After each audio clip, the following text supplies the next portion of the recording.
Now we'll increase the delay time slightly to get to our medium delays. Now these won't be modulated. They're going to be static delays, and they much more represent things we hear in the real world. And the first really important use of a medium delay is what we call a slapback delay. And it's just a quick repetition that we hear. So it'll be a short delay and with no feedback. And it's a great way to give the sense of something being in a room. Because every time you're in a room talking, there's a wall there somewhere, and the sound bounces back at you. Now, if you have two parallel hard surfaces and you clap your hands in that room, you can hear like a ringing over and over. We call it kind of a flutter echo. And that's the equivalent of having a slapback delay with a higher feedback.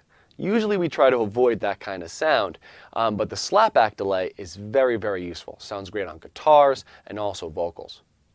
People often move to a reverb right away, which we'll talk about in a while, but people often jump on using a reverb to create the sound of a space, to make people think that the sound was recorded in a larger room than it was. But often a reverb can fill the mix with kind of a noise. It can be a little overwhelming. And a lot of times a slapback delay is all you really need to give an element a sense of space.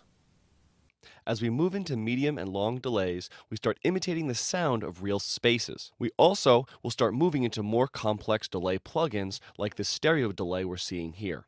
Hopefully, many of the knobs look familiar on the stereo delay plugin. Really, it's just two simple delays, but one for left and one for right. Let's look at it.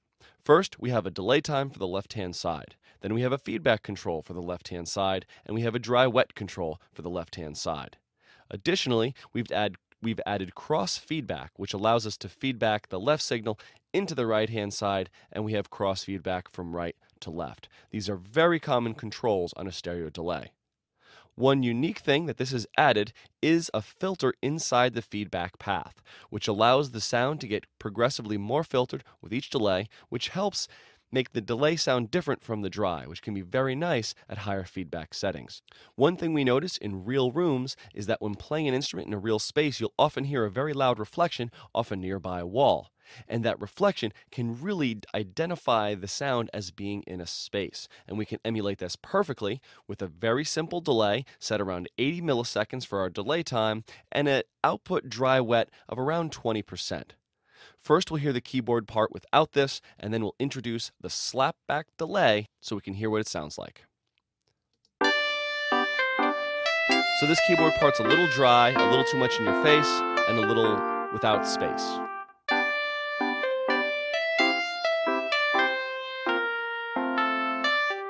As we add the slapback delay, which is a simple, short delay, we start getting a sense of being in a space. It's subtle, but it really is important for mixing. Let's try this again. First without the delay, and then with it. Without.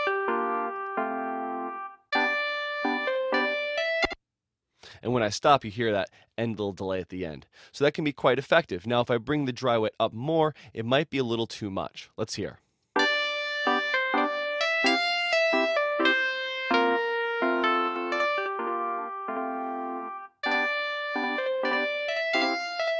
As you get too much wet, it starts sounding artificial. So just a little bit is all it takes to create the sound of a real space.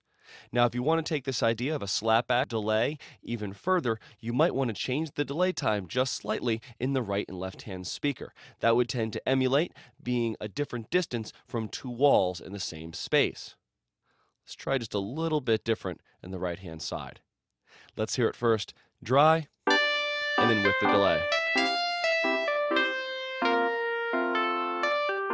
With headphones on, that really gets wide. I really notice those delays out to the side and the dry signal in the middle. Please try out the slapback delay. Often, this kind of a delay is actually better than a reverb for creating the sound of a space, because in many rooms, all you notice is that single reflection, and often a stereo delay is all you really need to get that width and the sense of being in a space.